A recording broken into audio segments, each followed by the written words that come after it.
Are you planning for retirement, buying a home, sending your kids to college, or looking for ways to protect your estate assets? The Simply Advised podcast connects you to trusted professionals, subject matter experts who communicate critical information in a meaningful and memorable way to guide you to make smart choices. Listen in as our experts help you handle whatever life throws your way. Hello and welcome to Simply Advised podcasts. Today, our guest is Brad Gotto, RICP advisor and one of the founding partners at Fiat Wealth Management. We're going to go through a number of things today. One, we're going to have a chance to get to know who Brad is, what makes him tick, and really the journey that he's taken to become the advisor he is today. And then we're going to have the honor of being educated on an IRA exit strategy that is truly fundamentally unique and absolutely fascinating. Brad, welcome to the show. Thanks, Matt. Appreciate it. Now, I think everybody wants to know just a little bit about how you have gone from just being regular Brad to super Brad, right? The Brad that we're looking forward to learning from today. Can you tell us a little bit about your journey as an advisor, please? Yeah, I got into the industry by accident, quite frankly. This was not what I went to school for, not what I intended, but this is where I ended up back in 2006. I started with a big box firm, realized pretty quickly that big box firm wasn't going to satisfy the desires I had for my individual clients. In 2009, my business partner, Matt Stahl, and myself decided to make the leap to become entrepreneurs, start our own independent firm. And as fun as that is actually a rather scary and a big leap from leaving a big box store. But what it also does, and what we found, is that it gives you the opportunity to actually do more for your clients. Would you mind telling our audience what you do for the people who work with you now? Yeah, the term financial advisor is obviously very broad, where Matt and I have chosen to specialize over the last decade plus is in the pre-retirement, retirement crowd, but not so much the traditional, my mutual fund can beat up your mutual fund and I'm going to increase your rate of return. But this daunting task of I've got a pile of money that I've created over the last 30, 40 years of saving. I didn't save the pile of money just to have a pile of money. I saved it to spend it. And so what we've focused in on is helping people, educating people on how to spend their money. It would seem that there would be a lot of resources out there to help people make these decisions, but you have actually found that that's not true. Why do people need to go through your process and have these conversations? That's a great question, Matt. I think the answer is twofold. One, my industry just tends to focus on accumulation, making your pile of money a bigger pile of money. And don't get me wrong, that's important. We all want a bigger pile of money to some extent. But at the end of the day, what we've found is most people nearing retirement or in retirement want to figure out how to take that pile of money and turn it into the lifestyle that they dreamed about for decades. You know, nobody retires with the thought of, well, Bob Barker retired, so that's not a fun show to watch anymore. So daytime television's not what it used to be. So people want to do stuff. In order to be okay with spending your money, you have to be comfortable, and that entails a lot of things. But the other interesting part about what you said, or your question, I guess, is there isn't a lack of information. I don't think. The problem is the lack of wisdom around what to do with that information. And that's really where we come in. As we were getting to know each other before we started recording, you had referenced a movie that is exactly what you're talking about there, which is this movie Robots, which made me so happy. I was just kind of floating on air that I wasn't the only person who heard this quote and thought that it was so powerful. What is the quote that you use with your clients regularly that has to do with this movie? See a need, meet a need. And that need was pretty simple. Advisors are a dime a dozen as I see it. And I don't mean that in a demeaning way to any other advisor. They're probably most of them great at what they do. But the need that they were not meeting that we saw was the ability to teach people how to spend their money, how to gracefully get into retirement and find appropriate strategies to get comfortable with this idea or concept of spending. It's a big behavioral change, and our bodies don't like change. It's scientific. It's called homeostasis. Whether it's a positive change or negative change, we don't like it. And so this idea of watching your pile of money go backwards because you're spending it is really tough. And so what that leads to is people don't do it. They don't spend their money. They live retirements that are below the standard they probably could. They miss out on vacations they could probably take, gifting to their kids and grandkids they probably could do. Some really cool opportunities because they're fearful, and it's because of a lack of wisdom of how to gracefully enter retirement, spend those assets that they work so hard to save without the fear of running out of it. Yeah. I've heard from so many advisors over the years that they have to sit down with their clients, Brad, and gently poke them with a hot pokey stick. To take the vacation, you can do this, right? Yeah. But not all advisors are created equal in this realm, right? It's just like being a doctor, in my opinion. There are doctors who specialize in this, and this, and you want to go to a specialist. And in your situation, you are a specialist with your designation, right? In taxes in retirement, overall, just as an income planner. What are we going to learn about today? And how do you position this so that people who truly need this understand that this is the education I need? Another great question. I guess simply put, what I hope people learn is a strategy or two to get more comfortable with the idea of spending their money. Okay. And so that they don't live in fear in retirement and not do the things that they want to do. I mean, you brought up the idea of vacations.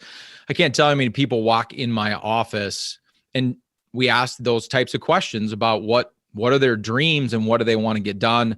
The one that stands out is a gentleman that wants to go to Normandy, wants to see Normandy, has family ties to the war and to Normandy specifically.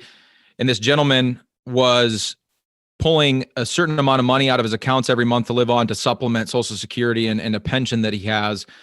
And I just helped him do the math. And I helped him realize that even if he had taken all of his money out of the markets, put it in a Folgers can, buried it in his backyard, and just took those distributions on a monthly basis, that his money was going to last 200 years. Wow. What basically just walked him down the hall to pick up the phone to call a travel agent to book his trip to Normandy. Nice. You said something that it seems entirely counterintuitive to me, which is funny because we're not too far into this podcast and you haven't even started educating me yet. But you're talking about helping clients spend their money in retirement, where most advisors are trying to retain as many assets as they possibly can for their clients in retirement. I mean, you're really going against the grain here, man. Well, see a need, meet a need. Yep. I don't know why. I have a lot of thoughts in my head of why this is not talked about more than it is. I won't bore you with all of my thoughts, and some of them are biased in my opinion. That said, it just doesn't. You're right. It just doesn't exist, and so we chose to specialize in this space. And we joke in the office. The internal joke in the office is we teach people how to party. Wow. Nice.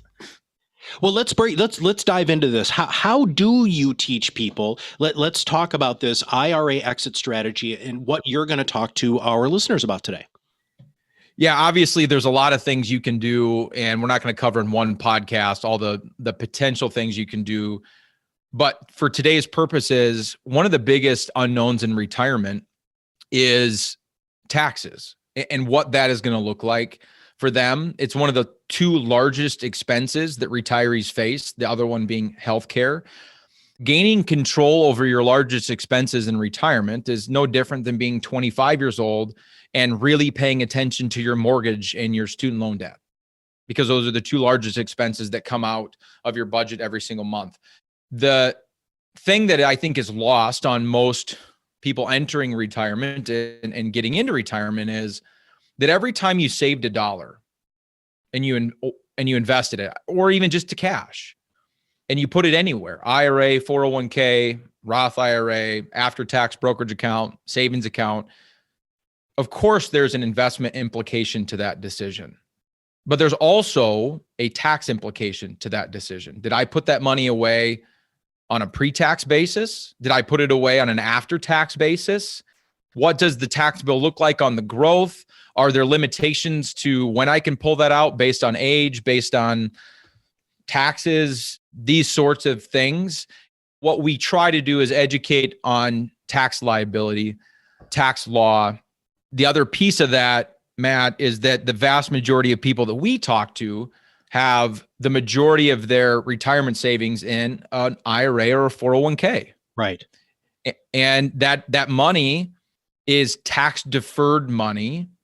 Now, what's interesting about that, I guess, is that most people think of tax deferral as I'm getting out of taxes, when that's not, in fact, true at all. We joke around with people all the time and tell them the only way to get out of taxes is to commit a felony. So there is no getting out of taxes. Can you minimize your tax liability? Absolutely. And it's interesting that the IRS doesn't educate us on how to do that. In fact, if you really think about it, the IRS puts the onus on us to tell them how much we owe in taxes. Right. Right. If you're the person who is sitting on 50, 60, 70, 80, maybe even 100% of all the money you've saved for retirement is sitting in a bucket where you've never paid a tax bill, like an IRA or a 401k or a 403b or 457 plan, or you name it. The question is, how do I get it out of there? When I get it out of there, I have a bill to the IRS. And so how do I create a strategy to exit those buckets of monies, those pre-tax buckets, and minimize the impact the IRS can have on my life? And that to me has always been the tax deferred thing. Always makes me smile because people don't ever think that tax bill is going to come due.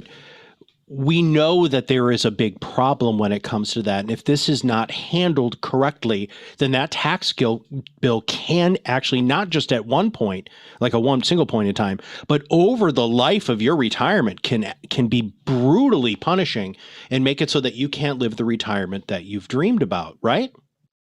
Absolutely. In fact, we see it every week. We have cases that we put together a long-term IRA exit strategy for prospective clients. And for average Joe American, that can have a six-figure long-term impact on their portfolio. And a lot of times, Matt, I know it's hard to believe, but it's true, a seven-figure impact. And I'm not talking about people that have tens of millions of dollars to get to a seven-figure overall impact in portfolio value through the life of your retirement. So it is a big deal. One of the myths that I have heard that I'd like for you to dive into a little bit is people think that they're going to be in a lower tax bracket when they retire, and they also don't realize where taxes are now. Would you mind educating us on that, please? Yeah. I laugh because it's what I was taught when I got into the industry, and the type of planning that I was taught to do, and the decisions I was helping clients make based on the education I received from the big box firm that I worked for. If you think about the people that are retiring today, that are in their late 50s, early 60s, maybe 70 years old, depending on how old they were when they finally decided to retire. And let's get something straight. Retirement doesn't necessarily mean you're not working, right? It just means you don't have to if you don't want to. That said, those people were in the workforce, obviously, over the last 20 years in the 2000s. They were in the workforce in the 90s. They were in the workforce in the 80s, and they were in the workforce in the 70s, and sometimes even in the 60s. That said, tax rates since then have done nothing but go down. In fact, to your point of where do we stand today, ordinary income taxes, which is how you're taxed on your wages, it's also how you're taxed on IRA monies, 401k monies when you pull them out, have never been lower. We've had ordinary income taxes in this country for a little over 100 years, and they've literally never been lower. Well, let's talk about the Tax Cuts and Jobs Act of 2017, because that didn't just give us a preview of what's coming, but it also gave us a kind of a nice line in the sand where you can educate people on what this act did. So would you mind giving us a little bit of history on that 2017 act and tell us how that applies to people today? Sure. If anything's consistent with taxes, it's change. The Tax Cuts and Job Act changed a lot of things on the corporate tax side, but it also changed a lot of things on the personal tax side. In fact, if I remember correctly, I think there's about 23 different provisions that went into place in 2018. Act in 2017 starts affecting taxes in 2018. The net result, to keep things simple, Matt, is it put taxes on sale for the vast majority of Americans. The good news is you can figure that out because we get the question all the time, Brad, am I in that crowd? Are my taxes on sale relative to what they were prior to the Tax Cuts and Jobs Act? The good news is it's taxes. We can figure that out without question. But the interesting part, Matt, is that it's not permanent. So these provisions that were put in place to put taxes on sale for the vast majority of Americans were temporary, and they actually expire in 2025. How do you continue educating people about where they're supposed to go without getting political, without bringing in the massive passion that people seem to have surrounding this stuff, and really focus on actionable items? It's hard to stay out of politics when it comes to taxes, but the tax code is the tax code. To the extent that it's a law, to the extent that it is today what it is, we just have to live inside of the facts that we have and do the best that we can. Given the information that the Tax Cuts and Jobs Act put taxes on sale for the vast majority of people, and given the information that that's not permanent, I would encourage people to look at it as the same thing or the same way they do when they walk into Target or Walmart. There's an item at Target or Walmart, could be a blouse, could be a book, could be whatever, and that item is on sale. As Americans, we're taught, we're trained, it's ingrained in us from a very young age that you buy things when they're on sale, if you can. And if you think about an IRA or a 401k, there's a lien on that account. There's a tax lien on the account, and the IRS has let you defer that lien, and you get to choose when to pay it off, kind of. If you wait too long to try to pay them back, they'll force you to pay them back. It's called required minimum distributions. That magical age is 72. In the formative years, the early years of most people's retirements in your 60s, prior to getting to this stage where the IRS forces you to exit your IRA, the idea or concept should be that simple. When's the best time to pay off the IRS? I've got $100,000 IRA or $1 million IRA or $5 million. It doesn't matter what the amount is. The bottom line is you owe the IRS money. And the question isn't, do I have to pay them? The question is, what's my bill when I choose to pay them? And what we know to be factual is tax rates are lower today than they've ever been. And what we also know to be factual is that is true for the vast majority of Americans. If those set of circumstances are correct, which they are, the nice part about this conversation, Matt, is in my industry, there's a lot of hyperbole. There's a lot of opinion. This whole idea of my mutual fund can beat up your mutual fund and that kind of thing that I mentioned earlier. You kind of have to have some faith in your advisor, and I hope you all do. But this is not an opinion. This is just fact. And so it stands to reason that if taxes are on sale and you owe the IRS some money, well, I'd rather pay them off when it's cheaper than it is when it's more expensive. Right. How does this apply to people who are married, and then also really the marginal tax rates? Would you mind? Let's take this to another level here. Let's get a little deeper. It's obviously going to be different for single filers than it is married filers. There's a lot of nuance in the tax code. In fact, I heard a statistic once, Matt. I haven't double checked the statistic, but if you printed out the tax code on regular sheets of paper, it's something like 77,000 pages long. So obviously there's nuance. That said, there's opportunities for single filers that don't necessarily exist for married couples and vice versa. And so the planning needs to be that specific. But to give you some practical examples of how you can try to take advantage of current tax law and be proactive about paying your bill to the IRS, being married is one of the things you need to be cognizant of. Because when you're married, you have a deduction or exemption, if you want to look at it that way, that you won't always have. And that deduction or exemption is the fact that you are married and you get to file a joint tax return. If you just look at the marginal tax brackets, they're much more advantageous to married couples. what happens is people get to retirement, married couples in this example, and they've got IRA money, they've got 401k money. Matt, what my industry tells them is if you don't need the money, don't spend it. Defer, defer, defer, defer, defer, defer, defer. Then you get to that magical age of 72. The IRS doesn't allow you to defer 100% of it anymore. You have to start pulling it out. But they defer the bill as long as they possibly can. And then they only take the minimum bill that they have to take. And then ultimately, because life works this way, somebody dies. Yeah. Could be the husband, could be the wife. The surviving spouse, we know them as a widow or a widower, is no longer married. So they don't get to file a joint tax return. They have to file a single tax return. Maybe they inherited husband's IRA or wife's IRA or spouse's IRA, whatever that looks like.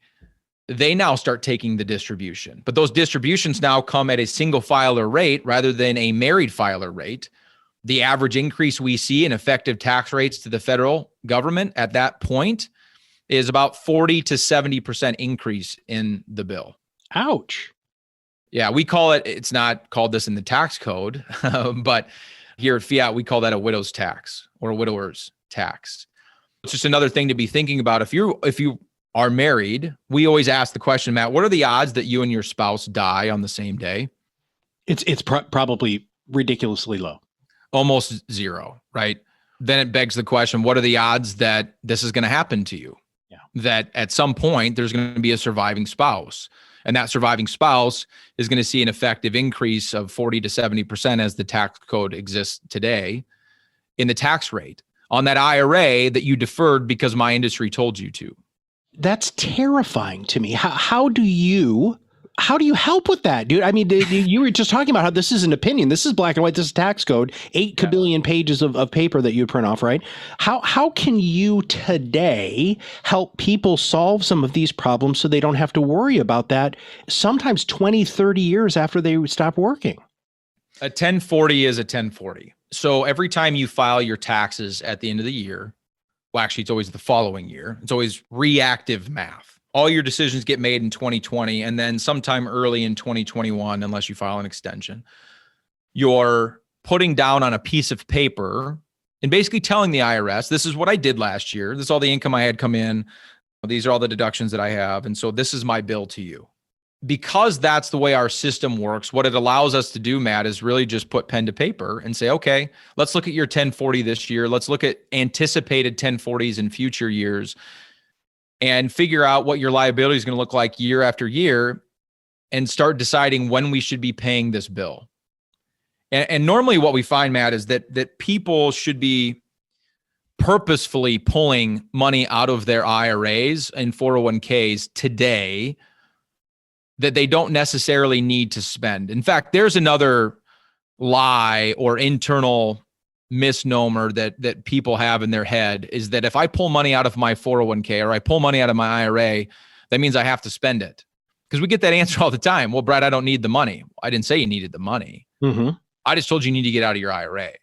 That doesn't mean we have to put it in your checking account and you're forced to go to Target and spend that money. We can take that money and just resave it, but save it in a different tax bucket so that it's not in a deferred state anymore, waiting for future tax law increase that we know for a fact is coming. And that bucket is as protected as it could possibly be protected based off of tax code today, right? Well, when it comes to taxes, there are 3 buckets. There's pre-tax monies, there's after-tax monies, and then there's tax-free monies. All of them have different implications.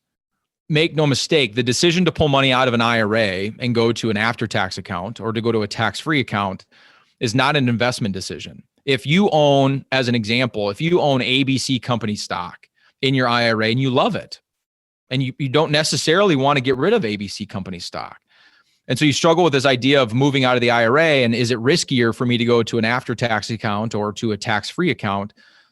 Well, the answer is moving money out of your IRA is a tax decision. It's not an investment decision. Because if you love ABC company stock and you want to hold it in your after-tax account or your tax-free account, you can do that. If we just move the money out of the IRA, force the tax bill upon us today purposefully, because we know it's cheaper today than it will be in the future, and then reinvest in the exact same investments in the other buckets, for all intents and purposes, all we did was move money from the left hand to the right hand to force the bill because the bill's on sale. As I was preparing for these questions for you today, with this act in 2017 and the fact that you're talking about taking advantage of things that are on sale. I mean, it's like the whole idea of, buying low, selling high. You're Right. buying low here. You're basically paying a bill. But there have been some other things that have happened with this tax code that are applicable for people to pay attention to, especially because, taxes are going to be coming up because they do every year. Are there any other highlights from this tax code that you want to dive into before we start or spend just a little bit more time on some of the other components that we need to talk about today? I don't know if there's more specific details, because I think the concept is what matters. The problem in a podcast like this, Matt, diving into details, is everybody's situation's a little bit different. What I really want to impress upon people is the tax code today is more advantageous than it's ever been relative to paying the bill. The complaints of today of, I don't like paying taxes and taxes are high and all that kind of stuff. I mean, it wasn't that long ago that the top tax rate was 50%. I mean, that was in the 80s. In the 70s, it was 70%. When Rockefeller was making all his money, the top tax rate was 90%. And yet here we sit today with a top tax rate in the 30s and effective rates that are extremely low for the vast majority of Americans. It's not just taxes while you're alive that are on sale right now. It is also taxes at death. Mm-hmm. The estate taxes, as they stand today, are more advantageous than they've ever been. I'm not an estate planning attorney, and I don't draft legal documents like wills and trusts. But the idea of building a plan around gifting, around estate documents, and sitting down with somebody like myself, your existing advisor, whoever it may be, creating direction for your money, creating a purpose for your money, whether that is, I want to, the person that wants to bounce the check to the undertaker, or you're the person that wants to make your family millionaires at your death. It doesn't matter what your outcome is, just start planning for it and preparing for it today. There are some creative things you can do in this world that we live in, where taxes are more in our favor as an American than they have been really ever. Yeah. And it stands to reason. We know the Tax Cuts and Job Act goes away, right? We know that in 2025, if nothing changes, and I'm not saying nothing's going to change, if anything's consistent with taxes, it's change. But as the law states today in 2025, we lose this little sale we've got going on. But what we also know, there's been a lot of stimulus this year. It's been a crazy year. A lot of stimulus, trillions of dollars of stimulus written out of a checking account on the government level that has no money in it. What that's caused, Matt, is I think it was about 4 weeks ago, roughly, that we surpassed the highest debt to income our country has ever had. Everybody knows the national debt's high, but our GDP, or our income as a country, has also grown over the years. And it's gotten to a point now where we have more debt to the income that we bring in than we've ever had. The record prior to about 4 weeks ago, don't quote me on the exact time, recently, we'll just say, was after World War II, after we just got done funding an entire world war in 2 different theaters. I don't know if I would say that that's terrifying, depressing. I'm trying to figure out a word to qualify that in my own mind, but I'm sure our listeners are quite concerned about that. So, can I flip the coin though? It's opportunity. Yeah. Yeah, it's opportunity. We here at Fiat, it's an exciting thing that we get to do every single day. We get to help people take advantage of the opportunity. Bringing context to the opportunity is important, which is why I give some of the facts that I give to help people understand, look, this is a really good deal. Really good deal. And if we make some really important decisions for you early on in your retirement, or as you're nearing retirement, now let's be honest, even if you're later on, if you're that person that's 75, 80 years old and you've been in retirement for the last however many years, it may not be as impactful for you during your life, but if you're planning on leaving any of those assets to your family, it can be generationally impactful. It's awesome stuff. The unknown is always scary. The future can always be scary if you focus in on those negative things. The positive is we've got some amazing opportunities to try to take advantage of tax law as it stands today and really help people in that area. Without getting too specific, because everybody's situation is fundamentally different, would you mind talking a little bit about some of the tools for tax control that you educate people on, that you actually do for your clients, please? Yeah. Running them through each individually, the tax code and what their effective tax liability is, and helping them make decisions around different things they can be doing each and every year to take advantage of the tax code in and of that year. That IRA exit strategy is exactly what it sounds like. If I've got the vast majority of my money sitting in my 401k or my IRA or my 403b or 457 plan or whatever pre-tax bucket you have, this idea of year after year after year after year, figuring out how much of that money can I pull out. Matt, I maybe it's a bad analogy, and maybe this gets cut out of the podcast, but we joke here all the time that this idea of an IRA exit strategy and kind of pulling money out, it's like a bell curve where we do this planning and we try to figure out what's the maximum amount of kind of income or tax liability I can take on in this year and have it be positive to my overall long-term plan situation details. Because at some point you start hitting the back end of the bell curve, and if you do too much, it becomes a negative. And so the analogy we use all the time is like alcohol. 1 or 2 beers, maybe you're having more fun. Maybe it's a positive. You get to that 4th and 5th one, you're hitting the back end of the bell curve, and it's not fun anymore. And there's long-term ramifications to those decisions. And quite frankly, the older we get, Matt, the more those ramifications affect us. In both situations, right? In the beers and in retirement. That's a great analogy, man. So on a practical level, what it looks like is literally just putting pen to paper with every individual client, putting their 1040 down, looking at where their situation's at, figuring out the details. How much guaranteed income do you have coming in the door through Social Security and pensions? What does that put your long-term for sure income at? What does that make your tax liability look like? How does that impact your Medicare premiums in the future? How does that affect the taxation on your Social Security in the future? And if we do figure out how to exit your IRA now and start taking money out that we don't necessarily need to spend, but we're going to reposition, what does that look like for you next year? What does that look like for you in 5 years? What does that look like for you in 10 years? And ultimately what I'm trying to do and what we're trying to get to, Matt, is not just minimizing the impact that the IRS has on their life. More importantly, trying to give them permission to spend their money. Yeah. And get them comfortable with the idea of spending their money. And the saying, as the saying goes, there is no true freedom without boundaries.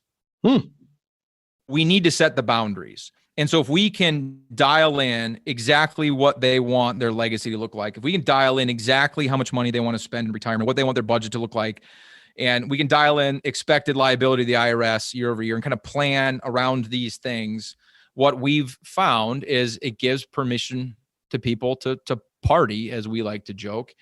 And a real life example of that is not just, I talked about this gentleman wanting to go to Normandy earlier that didn't feel like he could quote unquote afford to go to Normandy. We just had a case here recently where we met a client through a workshop that we do where we talk about this topic in more detail. He doesn't live in the same state. He's an out-of-state client. We met him virtually actually during COVID. He came to us, and the short story, Matt, is that between his pensions and Social Security, he's got more income coming in the door than he currently spends. And on top of that, he's got all the assets that he saved. And I won't give his exact numbers or figures, but he's got 7 figures of retirement assets. So he's got over $1 million. The questions we had for him were, why are you not spending more money? And his answer came back to all the fears, the unknowns. Well, I don't know what my tax liability is going to look like. I don't know what my medical expenses are going to be. I don't know what uh-ohs I have to plan for, when I might need a new car, when the furnace breaks down. And because of all these unknowns, he just didn't feel okay with increasing his budget to do more fun things. Through the planning process, taxes is a big piece of it. As I said before, Matt, it's one of the 2 largest expenses in retirement, the other one being healthcare. At Fiat, we don't do healthcare insurance and planning around pre-Medicare, but even post-Medicare, but we have strategic partners that we work with to give exact answers in that space to make sure that the client can feel ultimate comfort around that area of their life as well. But if we can get you comfortable with health insurance, if we can get you comfortable with your tax liabilities, and we can get you comfortable with the idea or concept of what your monies are going to look like over time, it ends up the client saying, you know what, I'm going to take that vacation. I do feel good about where I'm at. And I think the next step or goal for Fiat, quite frankly, Matt, I think our next hire, we're going to try to hire a travel agent to have a travel agent internal so that when our clients make that decision that we can send them to somebody internally to start booking those trips. What a different relationship that you have with your clients and many other financial services professionals have, because the general annual review meetings are talking about performance. My mutual fund's going to beat up your mutual fund, much like you were talking about. But let's talk about the client experience as we kind of wrap up today. What does this process look like? I'm very interested in what you do and how you do it. It's something that appeals to me and is definitely something I'm concerned about getting closer to retirement. If I say, hey, I'd like to work with you, what does the meeting structure look like? I mean, is this like a 30 meeting that's going to take hours and hours and hours of my life? What does my client experience in working with Fiat look like? Well, first of all, Matt, I'll just tell you, we don't do meetings, We have 0 meetings. We do visits. Nice. Okay. I'm just convinced that in meetings, you get your teeth pulled. Visits are over a cup of coffee and they're just a lot more fun. At Fiat, it's all visits. That said, the process is pretty thorough. And if we get accused of anything, it's of being slow, but slow is on purpose. Our process is very deliberate because at the end of the day, it all comes back to what I said before. People don't save a pile of money to have a pile of money. In order for me to figure out what John and Jane Lunch Bucket, what makes sense for John and Jane Lunch Bucket, I need to know who they are as people. I need to know what they value. I need to know what their goals are, what outcomes they want. I need to know what they fear and what is holding them back from making the decisions that they could be making nearing retirement or in retirement. Let's be honest, that takes time. Up front, what we do, Matt, is we spend 45 minutes getting acquainted, and then we spend a 60 to 90 minute visit giving kind of a high level, what we call an initial case analysis. And we do all that complimentary because I don't expect you to, or we don't expect prospective clients to make a decision to partner with our firm without some general idea or sense of what we think we can do for them or areas of opportunity in partnering together. We do give a complimentary analysis based on their specific situation. So of course that requires some homework from the prospective client. They have some documentation, statements, things like that they need to get to us. And if after that, we both deem it makes sense to partner together, then we go through what we call the discovery process. And that's going to be 3 to 5 more visits upfront. Most of that time, frankly, is spent getting to know you better. In fact, one of the visits, 60 straight minutes, we call it the interview, where we just ask a bunch of questions. We put the numbers away and we have a lot of questions about who you are as people, all the way down to things like what affects, what happened in your life in the past that affects who you are financially today. Because you meet certain people, as an example, that are super savers. And you hear the story and you find out, well, mom and dad grew up in the Great Depression. They saved absolutely everything. They instilled that in me. And because of that, I can't bring myself to spend a dime. Well, is that important for me as a financial advisor to know? Of course it is. I need to know those sorts of things. That 3 to 5 visits during the discovery process, should we choose to partner together, is 1, to get to know our clients on a personal level, and then 2, to give specific solutions to get to the outcomes that the client wants. I was literally driving with my uncle today, and I knew we were podcasting today, and I knew what you were going to talk about, and so I was just kind of seeing how my uncle would respond. I know that sounds corny, but because he's a super saver, right? His parents were deeply, squarely raised during the Depression, and he has more money than he'll ever know what to do with, ever. His big thing is he doesn't know what he's going to do with his time. How fascinating is it that you take one of your whole meetings to find out how you can help unlock that stuff from a person's mind so that they know what they can do with their time, and that way they can live the retirement that they've worked so hard for. I think that's really remarkable. Well, and honestly, some people, it's just a bridge too far. We'll never get them to spend their money. And then where we spend all of our time educating is teaching them how to give it away. And some people are willing to do that while they're alive and they're comfortable with that. And other people aren't. They're going to hold on to that until the day they die, that's their prerogative. Look, and we always say here that the client is the CEO in the relationship. It's not lost on us that it's their money. It's not my money. We're the CFO. And my job as the CFO is to figure out what you're trying to accomplish as the CEO and just make sure that we get there as efficiently as possible. So your uncle could be one of the people where most of the education is focused on, okay, if that's going to be the way that it is, and I'm not going to be able to convince you to party, then we need to start positioning the assets in such a way that when you ultimately end your retirement, that the assets are structured to take care of your family, that the IRS isn't your largest benefactor, and that ultimately, if you can control your money from the grave, those outcomes that you would want and the people that money would impact or the charities that would impact are exactly what happens. And that definitely comes to light with a lot of people. It's a generational thing. I do a lot of preparation for these podcasts to make sure that I have a good line of questions. But my favorite question I always ask is, what should I have asked you that I didn't? I guess nothing comes to mind immediately.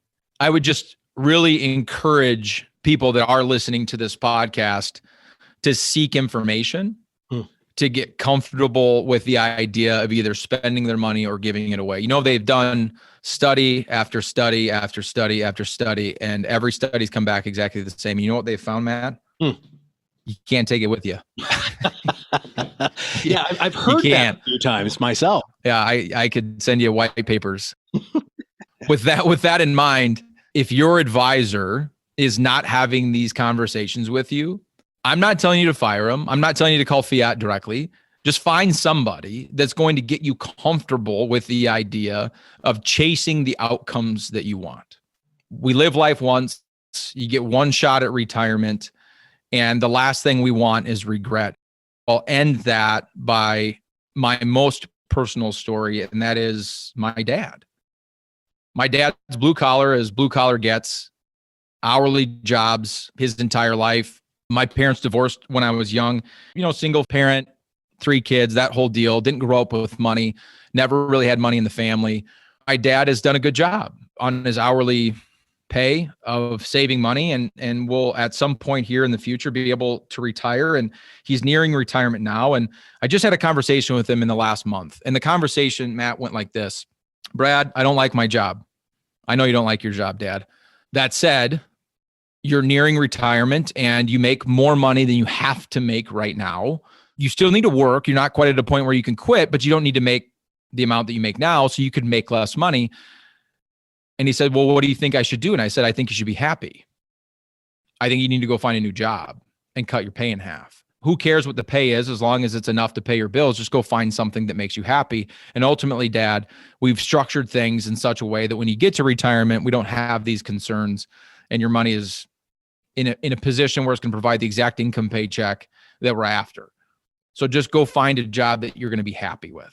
My dad, he probably wouldn't care that I say this, one of my smaller clients relative to assets that we manage, as blue collar as he is also one of the people that I still have to convince that life is not about that pile of money. It's not about how many figures are in that pile of money. And it has nothing to do, literally nothing to do with rate of return. I just think my industry has unfortunately caused people to focus in on one thing and one thing only, and that is that number as far as the value of your account is concerned, and that number as far as how much it grew or did not grow this year. All of that is fairly arbitrary relative to the outcomes that you seek. Somebody with $1 million could die having lived the entire life that they want to live. And then there's other people where that's not even close to what they need. It has nothing to do with numbers. It's all about outcomes. And so focus in on the things that matter, focus in on having fun, focus in on the generosity piece of it. Matt, I think that more money would be given away in a charitable fashion in this country if people felt permission to do it, because they remove the fears and anxiety around not knowing if they've got enough, don't have enough. And so it just leads to a lot of positive avenues. And so on a personal level, Whether you're somebody like my dad and you've worked paycheck to paycheck your entire life, or you're the person that's been blessed with a really amazing job and you have millions and millions of dollars in your retirement portfolio, just chase outcomes. Sit down, spend some time with your spouse if you have one, and make sure you know what you want. And then make sure that your money is pointed in a direction that will get you there. And almost never does that have anything to do with rate of return. Huh. Well, if I want to live my life that way, what's the best way for me as a potential client to reach out and maybe sit down and pick your brain a little bit? The website is probably the easiest way to get a hold of us. The website is fiatwm, fiatwm.com. On the website, you'll find a lot of things. There's a lot of information about the firm, Matt, but there's also the ability to schedule time with not just myself, but any advisor in the practice. We all think the same way. We're all doing the same things here. We're a team. You can jump into any one of those calendars and ask for time. You can email us.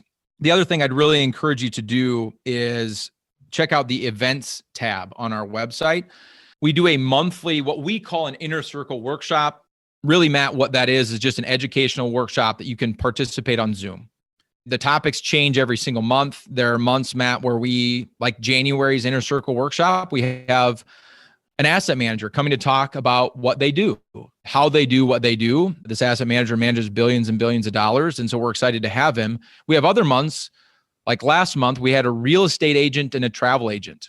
The real estate agent was talking to our prospective clients about things to be thinking of when you move in retirement or sell your home or you want to downsize. And the travel agent was doing exactly what you think he would be doing during COVID times and trying to tell people, look, if you want to travel, there's still some things out there. There's still some places you can go, and these are the precautions that you need to take. We've had lifestyle coaches come on, talk to retirees about hobbies and the importance of finding things to do. So we had the topics change. So go to the events tab, check out our inner circle workshops. We're high education in our firm, and we believe in not only bringing education around what we do specifically here at Fiat, but all the ancillary things that are affected by the decisions you make with your money, whether that's real estate, that's travel, that's lifestyle, whatever it may be. So that's just another easy way to kind of get into the bloodstream of Fiat Wealth Management. Well, Brad, I want to thank you personally and also professionally on behalf of all of our listeners for walking us through this IRA exit strategy and all the concerns that people need to have with taxes in retirement. Thanks, man. Absolutely. Thanks, Matt. Brad Gotto, RICP advisor and one of the founding partners at Fiat Wealth Management, just talked to us about an IRA exit strategy and all the things that you need to pay attention to make sure that you can make good decisions today that are going to affect your wallet, your retirement, and your tax implications for years to come. So for everybody at Fiat Wealth Management, this is Matt Halloran, and we'll see you on the other side of the mic very soon. Thank you for listening to the Simply Advised podcast. Click on the link to subscribe to our podcast and learn more about how we can help you become more confident and informed about your financial choices.